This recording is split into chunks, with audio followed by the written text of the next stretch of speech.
What if, one day, the universe answered back? What if, out of the endless silence of space, we picked up something impossible? A signal, a structure, a microscopic fossil. Something that breaks everything we thought we knew. For centuries, we've been asking the question, are we alone? But we never really expected an answer, not a real one, not something that would force us to rewrite the rules of existence. Think about it. Everything you've ever known, every story, every belief, every equation, built on the foundation that we are it, that Earth is special, that life is rare. But what if that was never true? What if we're just one branch on a cosmic tree we didn't even know existed? It's easy to imagine little green men and flying saucers. Hollywood's been doing that for decades. But reality is stranger and far more fascinating. Aliens, if they exist, might not look anything like us. They might not think like us. They might not even recognize us as intelligent life. So what would that first moment look like? Would it be a blurry image from a Martian rover? A bizarre chemical signature deep beneath Europa's icy crust? A narrow-band radio transmission repeating every 16 days from a star system 500 million light-years away? And once the discovery is confirmed, once the world knows, what then? The truth is, we don't have a script for this. No one does. But that doesn't mean we can't explore the possibilities. In this video, we're going to follow the trail of discovery, step by step. We'll look at how scientists think it might happen, how governments might respond, how religions, cultures, and communities across the globe might process the biggest revelation in human history. We'll look at what it would mean for science, for philosophy, for our future, for the idea of us. And we'll ask a question that's as thrilling as it is terrifying.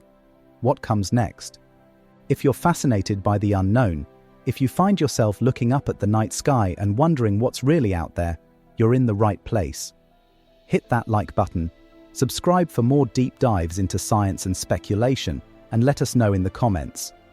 How do you think the world would change if we discovered alien life?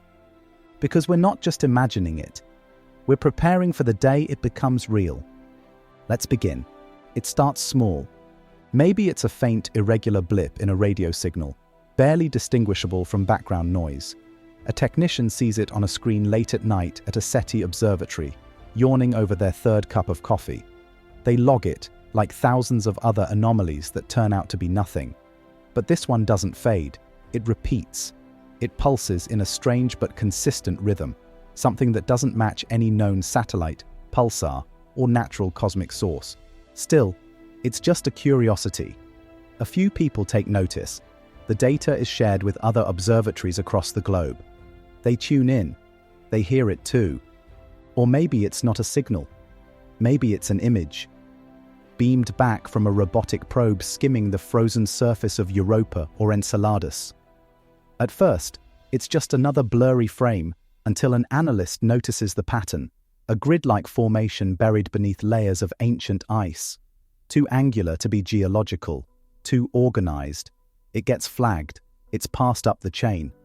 No one says the word artificial out loud. Not yet.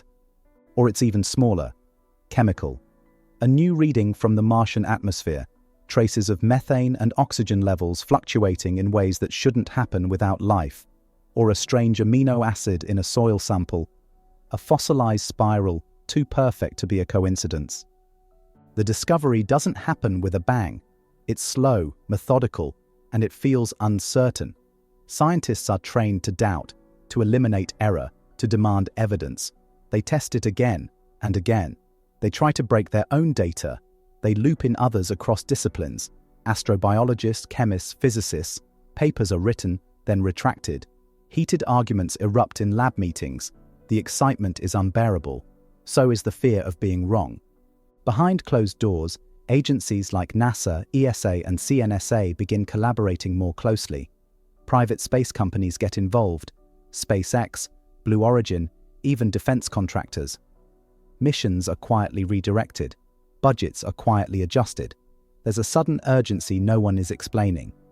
Then the leak. A fragment of a research paper is posted online. then pulled. A cryptic tweet from a respected astronomer is deleted seconds after it's posted, but it's too late. The internet moves faster than bureaucracy. The story breaks. Possible evidence of alien life. The words ignite like wildfire. At first, it's chaos. Conspiracy theorists seize it immediately. Talk shows speculate. YouTube explodes. 1,000 clickbait headlines flood the feed. But then something strange happens. The scientific community doesn't deny it. They stay quiet. Too quiet. News agencies begin camping outside research institutions. Press secretaries scramble. Politicians are briefed, though most of them have no idea what any of this actually means. Social media is split, some calling it the biggest hoax in history, others already hailing it as confirmation of everything they've believed for decades. And then, finally, the announcement. A press conference is scheduled. The world watches as scientists step up to the podium, visibly nervous, their faces pale, expressions carefully measured. Cameras flash. Reporters lean forward. The lead scientist clears their throat, looks directly into the lens and says, "We've found something." Not life, not definitively, but strong indicators. A repeating radio signal from a specific distant star system, narrowband, consistent, non-random.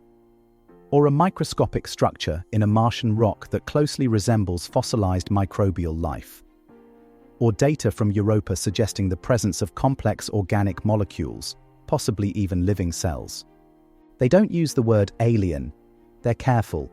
They say extraterrestrial origin. They say requires further confirmation. They say preliminary findings. But everyone understands what they mean. The moment spreads like lightning across the globe. Your phone buzzes. Texts pour in. Live streams surge to record-breaking numbers. News anchors speak breathlessly, grasping at explanations. Religious leaders issue cautious statements, some welcoming, some defensive. Politicians scramble to get ahead of the story. Billionaires post cryptic tweets about the next frontier. Conspiracy theorists claim the truth has been known for decades. But for most people, it's not panic. It's wonder, shock, a deep, strange stillness. As if the collective consciousness of Earth just shifted. And yet, the world doesn't stop. Subways still run. Emails still get sent. Someone burns their toast and curses at the smoke alarm. But everything feels off, as though a window just opened in the back of your mind, letting in something vast and cold and exhilarating. For thousands of years we've stared up at the stars and wondered if we were alone. And now, for the first time, the answer might be no. Not confirmed, not fully understood, but different enough, real enough to change everything. Because in that moment, whether it's a signal, a fossil, a structure, or something we don't even have words for, we cross an invisible threshold. The moment when humanity, for the first time in its history, knows that life exists beyond Earth. The moment when the question becomes, what do we do next? The first reaction isn't what you'd expect. There's no global celebration, no mass hysteria, no spontaneous street parties or sudden riots. Instead, the world just pauses. It's like a collective mental blink. People stare at their screens, unsure what to feel. Excitement? Fear? Confusion? In offices, no one's working. In classrooms, teachers fumble through lessons. In kitchens and living rooms around the world, eyes are fixed on news feeds, live streams, anything. Everyone is waiting for someone, anyone, to tell them what this means. Then come the voices. News anchors scramble to interpret the announcement. Politicians hold emergency briefings. Scientists go on talk shows. But no one has clear answers, because no one has been here before. And so, the world starts reacting. In some places, people light candles and pray. In others, they march, chanting slogans, demanding answers, warning of apocalypse. Social media fractures into endless camps: believers, skeptics, deniers, prophets. Some think this is the dawn of a new age. Others see it as a hoax, or worse, an omen. Religious leaders are among the first to speak. The Vatican issues a calm, measured statement acknowledging the discovery and urging unity and reflection. Evangelical groups split, some calling it proof of God's vast creation, others calling it deception. In mosques, temples, churches, and shrines, sermons wrestle with the news. Some embrace it, some condemn it. All of them feel it. Governments react in layers. Some, like the US, China, and the European Union, hold joint press conferences, urging patience and international cooperation. Others say nothing. Behind closed doors, military briefings grow longer and more frequent. Space agencies and defense departments are suddenly in the same rooms, asking the same question: is this a threat? Cybersecurity firms report a surge in hacking attempts targeting observatories and space agencies. Intelligence services start tracking fringe groups. Rumors of secret meetings, black ops missions, and private space launches start to circulate. The line between science and national security begins to blur. And then there's the economic ripple. Tech stocks spike. Companies with even a whisper of space involvement see their value skyrocket. Defense contractors surge. Oil dips. Gold rises. Cryptocurrencies swing wildly as people look for safety or opportunity. Global markets don't crash, but they twitch, unsettled by a future no algorithm was programmed to predict. Meanwhile, culture responds in real time. Musicians release tracks overnight. Filmmakers rush to greenlight new projects. Influencers post videos filled with wide-eyed speculation. Memes explode, some hilarious, some terrifying. Late-night hosts joke, but you can tell they're rattled too. There's a feeling that nothing is quite real anymore. In classrooms, everything changes. Teachers toss out their lesson plans. Students are suddenly more curious than they've ever been, asking questions that don't have easy answers. Is it intelligent? Can we talk to them? Are they watching us? The sense of scale starts to hit. This isn't just a scientific discovery, it's a cultural detonation. It cuts across borders, languages, ideologies. It forces people to look at the sky and realize how small we really are, and how connected. And in that connection, something unexpected happens. There are candlelight vigils in cities that have never spoken each other's names. Scientists in rival nations share data more openly. Strangers post messages of awe, curiosity, fear, but also hope. For a brief moment, the noise quiets.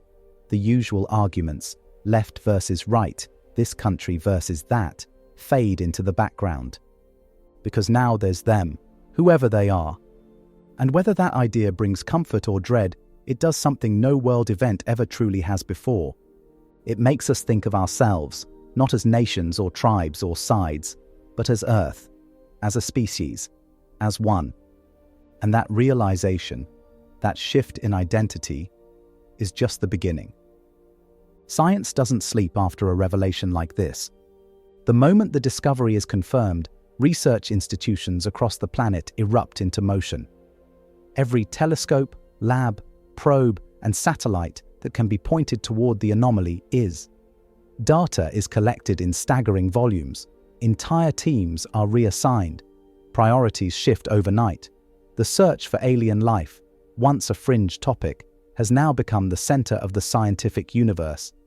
And the questions come fast. What exactly have we found? Is it alive now or long dead? Was it intelligent? Can it move, reproduce, evolve? Is it made of DNA like us, or something totally alien, silicon-based or plasma, or something we don't even have words for? Astrobiologists are the first to take center stage. For decades, they've operated in the background, building theories about what life might look like beyond Earth. Now, they're in the spotlight, trying to decode signals, analyze patterns, and compare unknown molecules to anything we've seen before. They're asking, does this life share a common ancestor with us? Could life have been seeded across planets, panspermia, by ancient cosmic events? Meanwhile, physicists are watching closely. Because depending on what we've found, especially if it's technological, the laws of nature themselves might be in question. Let's say the signal we found contains a message, one we can't decipher, or a repeating structure that defies the expected limits of matter and energy. What then? Suddenly, concepts like faster-than-light communication, quantum encoding, even higher dimensions move from theory into potential reality. It's no longer just science fiction. It's a puzzle begging to be solved. And then there's AI. Artificial intelligence becomes an essential tool almost immediately, not just to process the immense flood of incoming data, but to look for patterns we can't see. Neural nets are trained on known languages, known biology, known physics, and then unleashed on the unknown. Some scientists begin feeding alien signals into massive AI models, hoping for a breakthrough. Others warn that we're playing with fire. Because here's the thing. What if we weren't the first to receive a message? What if something out there already tried to make contact, and we just missed it? Old radio data is reanalyzed. Decades of signals are run through fresh filters, new algorithms. Some are dismissed, others are less easily explained. Planetary scientists get involved too. If microbial life has been discovered on Mars or Europa, then we need to rethink planetary protection protocols. Missions that were designed to avoid contamination suddenly take on a new urgency. What if we've already touched alien life and didn't realize it? What if we've damaged it? What if it's affected us? That leads to a terrifyingly complex new field, xenopathology. Are alien microbes dangerous? Could they infect Earth organisms? Could we infect them? Labs race to isolate, contain, and test, assuming they even can. Every step of this research must be handled like it's a ticking time bomb, because we don't know how life elsewhere functions, or even if our rules of biology apply.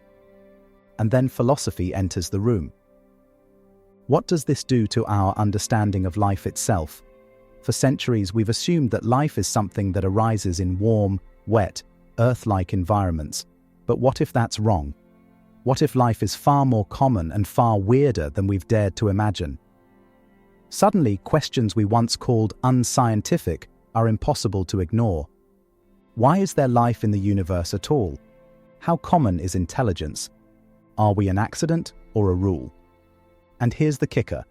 Science doesn't just expand in response to the discovery, it transforms. Entire disciplines blur. Astronomers become biologists. Biologists consult with linguists. Engineers start talking about metaphysics. The silos between fields dissolve because the problem is too big, too strange, to fit into neat categories. Academic journals pivot. Funding surges. Think tanks form overnight. Conferences that were once sparsely attended now overflow with physicists, mathematicians, ethicists, philosophers, even artists. Everyone is asking the same question from different angles. What does this mean for us? And underneath it all, a quiet realization begins to take shape. If life exists elsewhere, then life as a phenomenon is not unique to Earth. It's a cosmic function, an emergent property, not a miracle, but a pattern. And that single shift changes the foundation of everything we thought we knew. Now the question shifts from what it is to who it might be. If the discovery suggests intelligence, a structured signal, an artifact, a system too complex to occur naturally, then the stakes skyrocket. Because we're not just talking about alien microbes in a Martian crater anymore. We're talking about someone. So the first real effort turns to communication. Can we understand them? Are they trying to understand us? Was this contact deliberate or accidental? A message meant for us, or just something we happened to overhear? Scientists comb through every detail of the discovery, the frequency of the signal, the timing, the geometry of the structure, the repetition of any patterns. Mathematicians search for prime numbers, golden ratios, anything that suggests shared logic. Linguists attempt to break down possible syntax. Cryptographers join in, treating it like a code. Every bump in the data, every flicker, becomes a potential Rosetta Stone. But here's the hard part. Communication assumes common ground. We base our languages on shared senses, sight, sound, touch, on gravity, time, even death. What if they don't have those? What if they perceive the universe in ways we can't even imagine? Think about it. What if they're not carbon-based? What if they evolved in superfluid environments, or in electromagnetic fields, or in stars? What if they don't see light but taste radiation? How do you communicate with something like that? How do you explain us? Still, we try. Proposals emerge to send structured responses, mathematical sequences, simple images, audio bursts designed to demonstrate intention, complexity, even emotion. The debate rages. Do we send messages right away or wait? Some argue for silence, for caution. Others say the silence is dangerous. If someone is out there, watching, waiting, shouldn't we show them that we are intelligent, that we are listening? And then the deeper fear begins to surface. Because maybe we're not the ones making first contact. Maybe we're the ones being contacted. What if that signal wasn't a greeting, but a warning, a map, a distress call, or something worse? The phrase non-hostile becomes a point of obsession in every government memo. No sign of aggression, no sign of surveillance, no reason to believe the entity poses a threat. But how would we know? We've seen this story before, in history books, in nature. When a technologically superior group encounters a less advanced one, the results are rarely peaceful. Empires rise, cultures vanish, extinction follows curiosity. So how do you prepare for a species that might be 1,000,000 years ahead of you? That's not science fiction. That's statistical reality. The universe is old. If intelligent life arises even occasionally, some of it must be ancient. And the difference between a civilization that's 1,000 years ahead of us and one that's 1,000,000 is unimaginable. They wouldn't just be more advanced, they'd be fundamentally different, like the difference between ants and astronomy. So philosophers, military strategists, and ethicists begin to collaborate. Do we send a message that says we're peaceful? Do we hide our existence and go dark? Do we build defenses, even if we don't know what we're defending against? And what would a defense look like? You can't shoot a radio wave. You can't intercept a being made of light. If their intelligence is based on principles we haven't discovered, how do you strategize against the unknown? And then there's the existential angle. If they're out there, why haven't they come already? Maybe this is why the universe has been silent. Not because there's nothing out there, but because something is, and everyone else is too afraid to make noise. Maybe we just broke the silence. The zoo hypothesis gains traction. Maybe Earth has been quarantined, observed, like a wild animal behind glass. And now, suddenly, we've tapped on that glass. So the world faces a paradox. We've longed for this moment. We've searched for it, sang songs about it, told stories, built satellites and sent golden records into the void. And now that it's here, now that the void has answered, we're not sure whether to sing back or run. But whether we whisper, shout, or stay silent, one thing is now certain. We are no longer the only ones watching the stars. What now? This is where the real work begins. Because the discovery of alien life isn't just a scientific breakthrough, it's a societal one. And the way humanity responds will shape the course of history for generations to come. Governments have no choice but to react. The first priority will likely be communication. Not with the aliens, but with each other. It's one thing to announce that life exists beyond Earth. It's another to figure out how to coordinate a global response. How do we, as a species, move forward together? At the diplomatic table, the discussion shifts. Suddenly, international borders feel irrelevant. If aliens are real, then the planet's collective future is at stake. Countries will have to decide, how do we engage with this discovery? Do we collaborate on research, share information freely, or protect our findings? Who gets to speak on behalf of humanity? And then, the big question, how do we communicate with extraterrestrials should that opportunity arise? The United Nations, for the first time in its history, may have to convene not just for peacekeeping, but to establish a framework for intergalactic diplomacy. Could there be an alien ambassador? Or would we communicate through technology? Will we need a new body dedicated entirely to space relations? One thing is clear. The role of military and security forces will become pivotal. Imagine the tension. Every major power in the world racing to send the first message, or build the first contact protocol, or safeguard their position in the new cosmic order. Some will argue that secrecy is necessary to protect national interests. Others will insist that collaboration is key, that the fate of humanity lies in working together to understand the truth. What does that mean for society at large? At first, the public's response will be chaotic. Think about it. How do we, as individuals, cope with the sudden knowledge that we are not alone? In the immediate aftermath, there will be panic, to some extent. Some will welcome the discovery with joy, while others will be paralyzed by fear. There will be those who see it as proof that humanity is destined to connect with a greater cosmic force, while others might spiral into nihilism, overwhelmed by the vastness of it all. Economically, things will shift as well.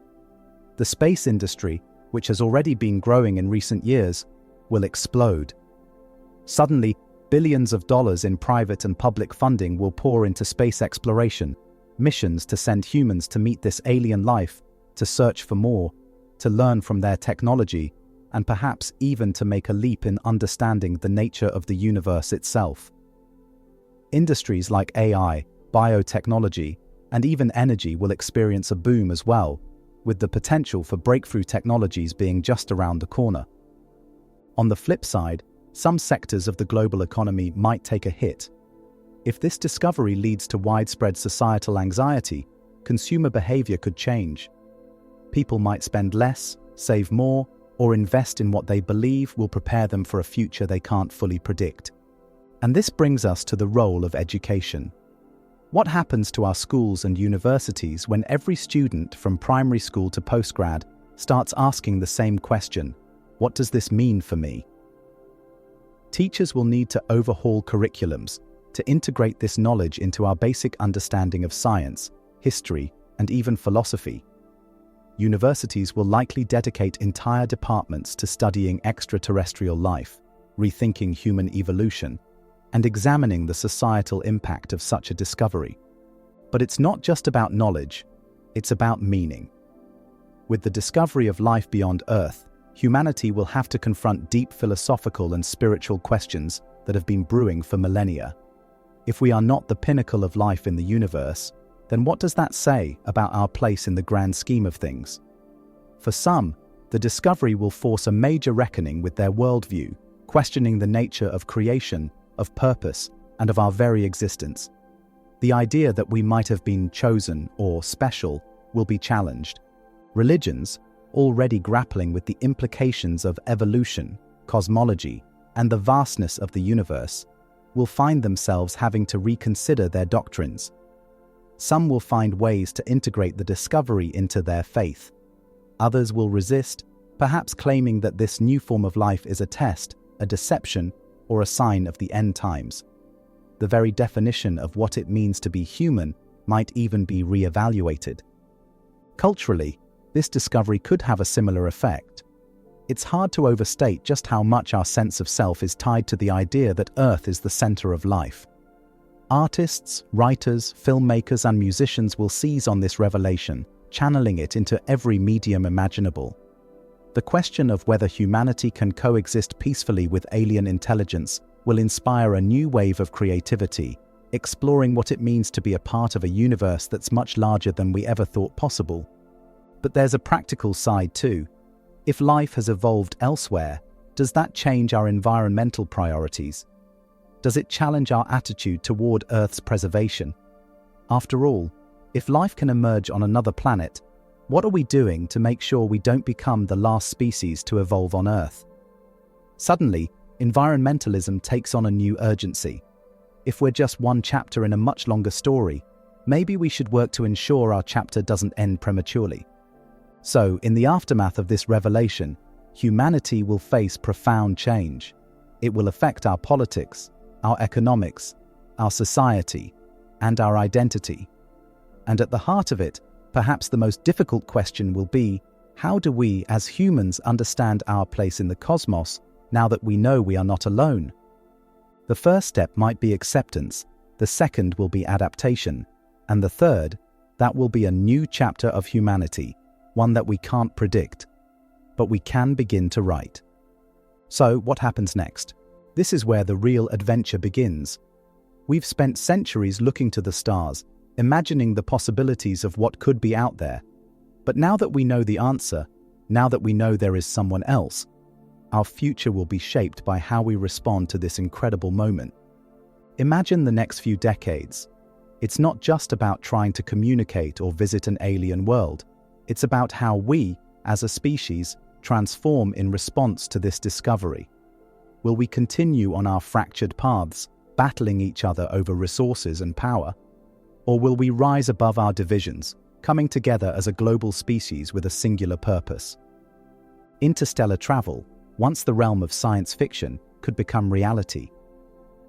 Imagine sending the first humans to another star system, perhaps not just to explore, but to meet those who reached out to us. The technology required to achieve this is monumental, but so was the idea of human flight at one point. The discovery of alien life will push us to think bigger, to invest in the impossible.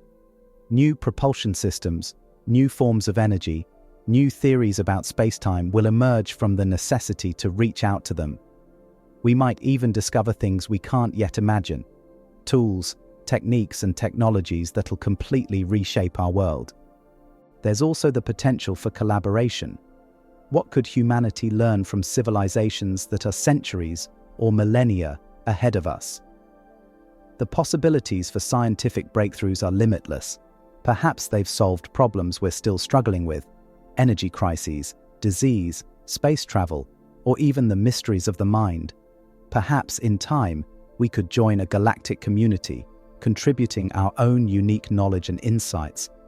But there's the other side of it too. We've all seen the movies. The warning signs of danger, the potential for existential threats.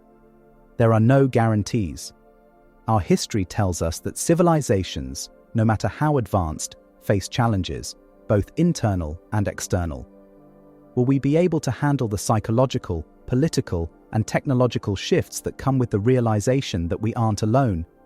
Will we embrace this new era, or will we fall victim to fear and division? The biggest question of all may be about us. How will we evolve now? Will the knowledge of other life forms push us to become better, more cooperative, more empathetic as a species? Or will it unravel everything we thought we knew about ourselves? The discovery of alien life forces us to redefine who we are, not just as individuals, but as a species. We stand at the edge of a new chapter. The unknown is vast, but so is our potential. The universe, once a place of infinite silence, now seems filled with possibility. And as we move forward into this new era, the only thing we can be sure of is that life as we know it will never be the same again. So, what do you think? Are we ready for the next step in our journey, or are we still too caught up in the world we've always known? Drop a comment below and let us know your thoughts. How would you react if we found alien life? What do you think humanity's next move should be? Don't forget to like, subscribe, and ring the bell for more thought-provoking content like this. This is just the beginning. Let's see where it takes us together. Thanks for watching.